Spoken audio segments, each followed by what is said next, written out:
WWE rock इस हफ्ते का रॉयल रंबल से पहले आखिरी एपिसोड देखने को मिला। रॉ में इस एपिसोड में रोमन रेंस की कमी खली, वहीं नहीं blood line member Sami Zayn की चीटिंग से हार हुई। इसके अलावा सीएम पंक और कोडी रोड्स के बीच टेंशन बढ़ती हुई दिखाई दी और कुछ बेहतरीन मुकाबले भी देखने को मिले। आइए ज़्यादा देर न करते हुए इस हफ्ते की मंडे नाइट रॉ के रिजल्ट्स पर नजर डालते हैं।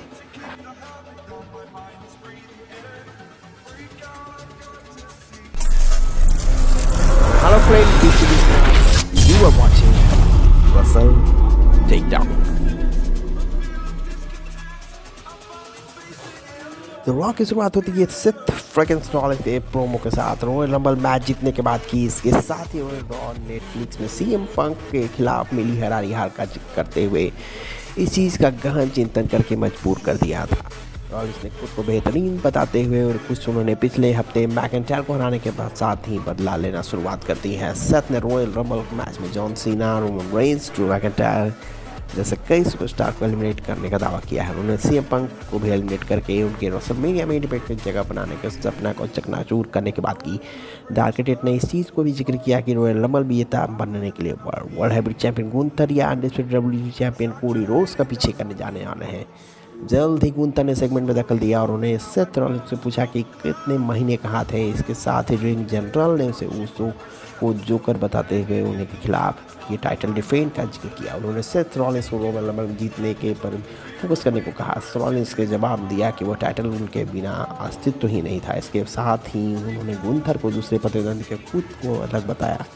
रिंग जनरल ने द आर्किटेक्ट को रॉयल रंबल जीत कर उन्हें चुनौती देने के लिए कहा है ताकि वो बता सके कि टाइटल उनके ताल्लुक़ रखता है या नहीं। लोगन पॉल ने दखल देते हुए उन्हें मिला और उन्होंने न्यू एरा में नए फेस की ज़रूरत है। इसके साथ ही लोगन पॉल ने रॉयल रंबल मैच जीतने के लिए world heavyweight title match WrestleMania में जीतने का बात की। गुंथर ने भी लोगन से लड़ने के इच्छुक दिखाई, कहा कि वो उनके खिलाफ मैच लड़कर शर्मिंदा कर देंगे। अंत में सेथ रॉलिंस ने टाइटल वापस जीतने का दावा किया है और चले गए।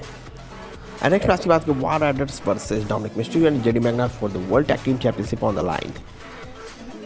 मैच की शुरुआत में ही वार राइडर्स ने अटैक करने दबदबा बनाने की कोशिश की। इसके अलावा मैच में कालिटो ने दखल देकर डोमिनिक जेडी की मदद करने की। हालांकि वार राइडर्स ने मैच में कंट्रोल हाथ से जाने नहीं दिया। वो अंत में डोमिनिक मिस्टीरियो को वार मशीन मूव देकर टाइटल को रिटेन करके अपनी वर्ल्ड टाइटल को रिटेन किया है यहाँ पे।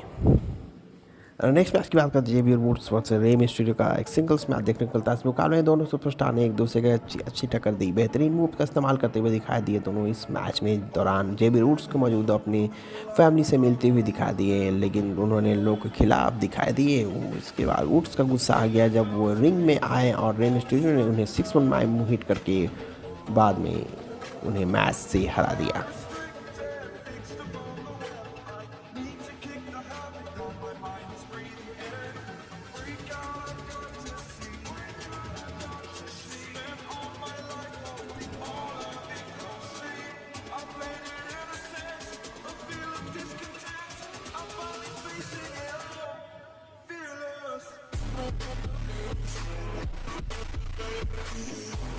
नेक्स्ट प्रियंका ब्लेयर एंड नामी का टैग टीम मैच देखने को था। ली मॉर्गन एंड रकेल लॉजिक का सामना हुआ। इस मुकाबले में दोनों टीम ने बेहतरीन परफॉर्मेंस दिया।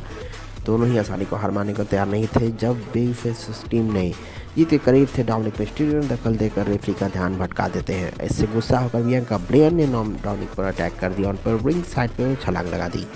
इसी के साथ नामी ने ली मॉर्गन पर अपना बड़ा मूव लगाते हुए पिन करना चाहा, लेकिन रकेल ने उनके बाहर खींच दिया और ऑपरेशन पर जाके उन्हें पावर बम दे दिया और जल्द ही मॉर्गन ने नामी को पिन करके अपनी टीम को जीत दिला दी। नेक्स्ट हमें पॉल हेमन का सेगमेंट देखने को मिलता है। रोमन की तारीफ में उनका खुलासा किया कि WWE में एक और स्टार होने वाले हैं। इसके साथ ही रोमन रेंस ने मुकाबला हासिल करने के बाद अनडिस्प्यूटेड WWE चैंपियनशिप जीतने वाले हैं। पॉल ने यह भी कहा कि रोमन रेंस रॉयल रंबल के जरिए अपनी शुरुआत करने वाले। साथ ही उन्हें दावा किया कि सभी रेंस की तरह बनना चाहते हैं। इसके बाद ड्रू मैकेंटायर ने सेगमेंट में दखल दिया और उन्हें पॉल हेमन के मिली सफलता का श्रेय खुद को दिया है। ड्रू ने खुद को ब्लड लाइन डैडी कहते बताया इस घटना को याद दिलाया कि रोमन रेंस को एलिमिनेट करके रॉयल रंबल में जीता था और रेसलमेनिया 36 में ब्रॉक लेसनर को WWE चैंपियनशिप में जीत दिया। मैकइंटायर ने इस बीच यह भी जिक्र किया कि पॉल हेमंथ रोमन के साथ आना उनके लिए फ़ायदेमंद साबित हुआ है, उनके ऊपर पैरों की बारी हो रही है। स्कॉटिश वॉरियर ने पॉल को थैंक्स करके ये भी कहा कि वो अब सीएम पंक को संदेश देना चाहते हैं कि वो रॉयल रंबल में उनका बुरा हाल कर देंगे।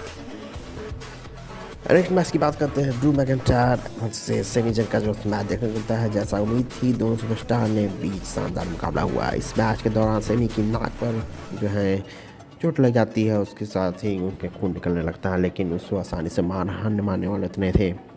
अंत में जेन ने हुआ किक लगाने की कोशिश की और हालांकि कुड्रोकर ने कोच को बचाने के रोड्स के जरिए मदद की ली और सेमीज को पिन करते मैच में जीत हासिल की। मैच के बाद सेमी ने रेफरी से चीटिंग से मिली हार की वजह से गुस्सा हो गया, लेकिन मैकइंटायर ने उन पर अटैक कर दिया। इसके बाद जो है कोडी रोड्स ने आकर जेन पर बचाया। जल्द ही केविन ओवेंस ने आकर राउंड में शामिल हो जाते हैं और इस दौरान सेमी जेन ने गलती से कोडी को ही लगा के लगा दी और केविन ओवेंस इससे काफ़ी खुश दिखाई दिए। And time for the main event to time Cody Rhodes और सीएम पंक का सेगमेंट देखने को मिलता है। कोडी रोड्स अपने प्रतिद्वंदी केविन ओवेंस के बारे में बात करते तभी सीएम पंक वहां जाते हैं। सीएम पंक ने 434 दिन लंबे WWE चैंपियनशिप का जिक्र करके कहा कि कई दोस्त उनसे दूर हो गए और अब वो चीज़ कोडी के साथ हो रही है। पंक ने यह भी कहा कि कोडी सुपरमैन बनना चाहते हैं। इस दौरान कोच ने पूछने पर सीएम पंक ने उन्हें अपना दोस्त बताया। साथ ही बेस्ट इन द वर्ल्ड ने कहा कि रॉयल रंबल जीतने के बाद अमेरिकन नाइटमेयर रेसलमेनिया में चुनौती देंगे। वहीं कोडी रोड्स ने कहा कि चीज़ें बदल चुकी है। जहां वो अतीत में सीएम पंक का पीछा कर रहे थे, अब चीज़ें उल्टी हो गया, पंक उनका पीछा कर रहे हैं। इसके साथ ही कोडी ने कहा कि वो पंक द्वारा रॉयल रंबल मैच जीतने के बाद रेसलमेनिया में चुनौती देते हुए दिखाना चाहते हैं ताकि साबित कर सके कि कौन है असली best in the world. And thanks for watching and kindly subscribe to my channel Russell Takedown. Thank you.